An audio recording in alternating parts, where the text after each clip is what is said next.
see that you enjoyed the list of action mystery titles, so why not try another list focusing on a mixture of two genres? And when it comes to action, one of the more common compliments people can think of is, you guessed it, romance. So today we're going to be counting down my personal top 10 action romance anime. Now the word romance implies a wide spectrum of possibilities, so I'll be qualifying the candidates of the list as anime where the relationship between the two characters strongly intertwines in the story. Before getting started on the list, I'd like to remind you to help the channel by hitting that like and subscribe button and turning on notifications. Now, let's get started with the list. First in line is Chivalry of a Failed Knight.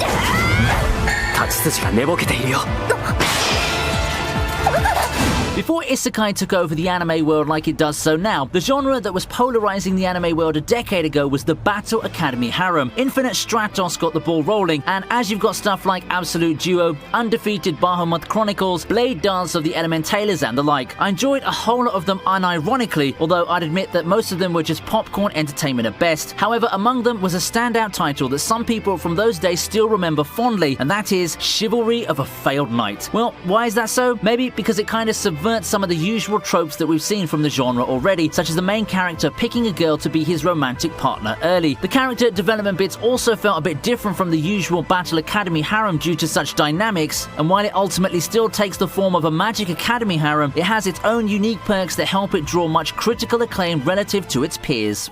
この熱が僕を救ってくれた。あなたは誰？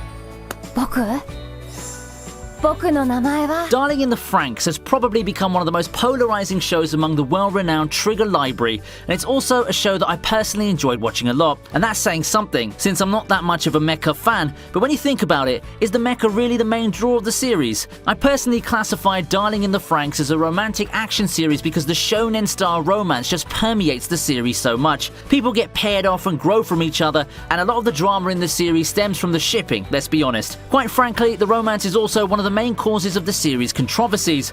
It's not the only source, but it did play a big part in it. Regardless, I still think in general, Darling in the Franxx makes quite the enjoyable watch, popcorn entertainment, if you will. Elfen Lied is next on the list.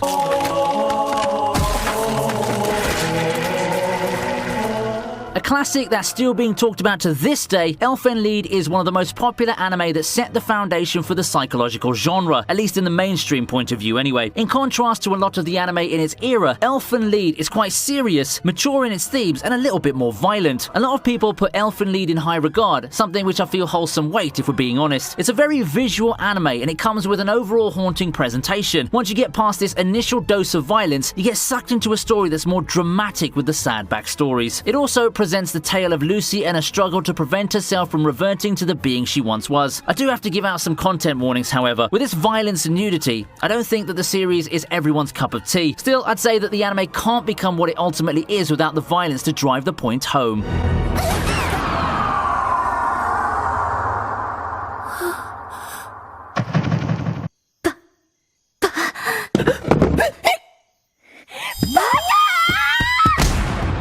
Speaking of harem-like shows where the main character gets into a one-on-one relationship early, we have SAO. The show has waned in popularity compared to its heyday, but it was the big thing that had the internet buzzing both positively and negatively. SAO gets its success mainly from its very interesting premise, but I dare say that the other major factor for its popularity is in the chemistry of the main couple. Some would say that Kirito and Asuna may not have the best written romance in terms of what we've seen in anime, but you can't deny that the chemistry is there. The two really complement each other, and the pairing just hits that sweet spot in terms of wish fulfillment romance. It's a reprieve from the supposed seriousness of Aincrad, and it emphasizes the actual theme of the series. Yes, it's not about the death game or survival. You can check out my video on that on my video essay channel, which I'll be linking above. I wouldn't call SAO the grandfather of isekai or anything like that, but it helped plant the seeds for the isekai surge that we've seen for the past half decade or so, and it's not anywhere close to being finished, as we'll be getting a movie later this year that chronicles more of the couple's growth and adventures in the early days of the first season.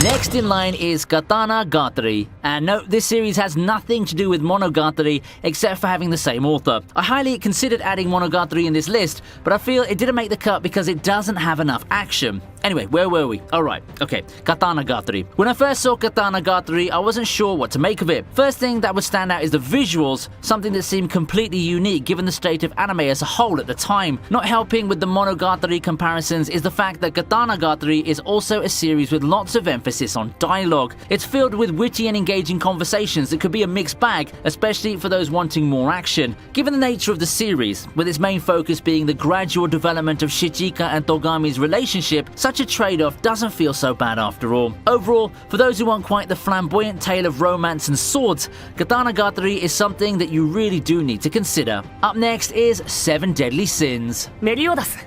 それが俺の名前だ。 Who said that battle shonen has to be all about fighting, friendship, and dog shipping? 7 Deadly Sins proves otherwise, as it's a battle shonen that comes with some decently unique elements for the genre. One is that everyone, and I mean everyone, is crazy overpowered. The other, and what allows it to make this list, is how much the narrative focuses on the developing relationships. True to its primary genre, 7 Deadly Sins is more action than romance, and man oh man does it have some really epic moments. However, I think that the cool thing with the series is that the romance becomes more of a cornerstone than the rest of its shonen peers. It's actually one of the plot points that keeps the story going, more so than, say, Naruto and Hinata, or Ichigo and any of the 2 leading ladies. You see what I'm getting at, don't you? And it's not just Meliodas who gets the spotlight. Ban has one emotional romantic background of his own, and I do think that that particular backstory is one of my favorites in the series. If you're looking for a shonen to pick up, you might want to try 7 Deadly Sins. However, I have to warn you that the 3rd season has been quite, controversial, at least in the anime adaptations department.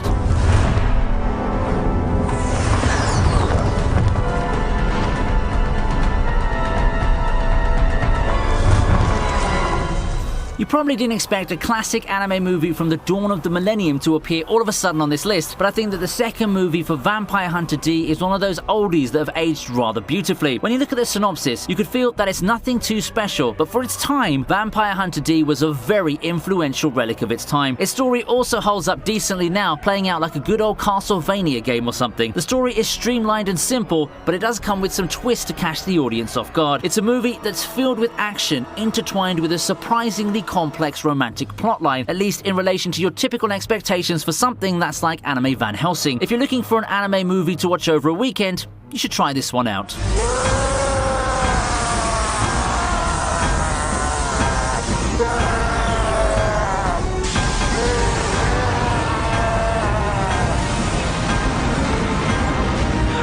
And number 3 is Yona of the Dawn.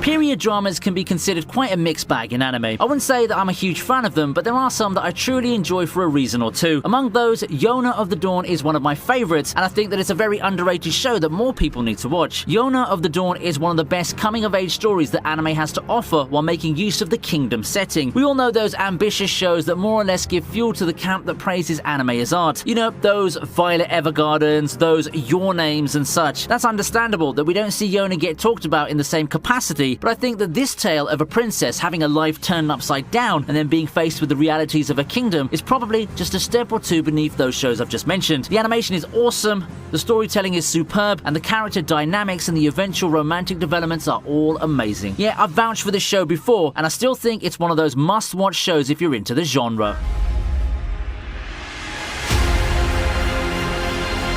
Next, we have arguably one of the best products Ufotable has put out in the modern era, Fate Stay Night. The Fate franchise has a long and storied history with its numerous adaptations, spin-offs and the like. As such, I've decided to include both Unlimited Blade Works and the Heaven's Feel movies as one Ufotable Fate Stay Night for this entry. While the romance mostly takes a backseat to the clash of ideals and the absolutely beautiful action sequences in these adaptations, it's arguably still there and plays quite the major role in the series.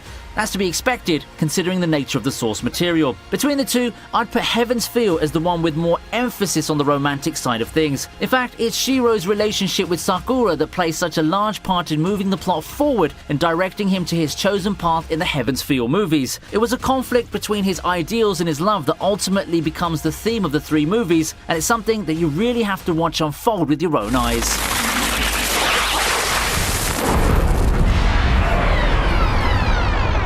Topping our list today is Rurouni Kenshin, Trust and Betrayal.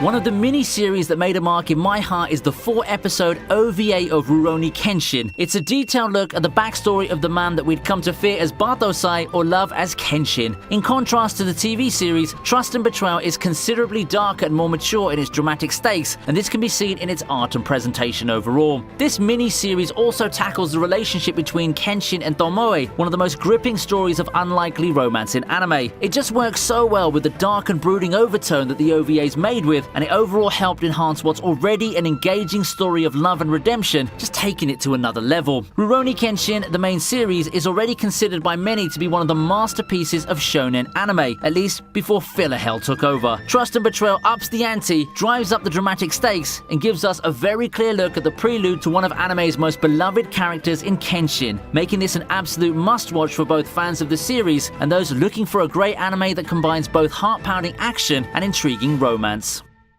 So, have you watched all of these titles? Care to share some of your favorites or other recommendations of your own? If you enjoyed the video, don't forget to leave a like and share it with your friends who might also be interested in this content. You may also support the channel through memberships and a Patreon that I'll be linking down below. The membership comes with perks such as videos on some popular series, but if your idea of a good watch is something more akin to a video essay, feel free to drop by ViniiTube Kai, my other channel that's more focused on video essays. There are a number of videos there, and I mostly have discussions on Attack on Titan, including its widely divisive ending. That's it for today though, and hope you have a great day. Goodbye.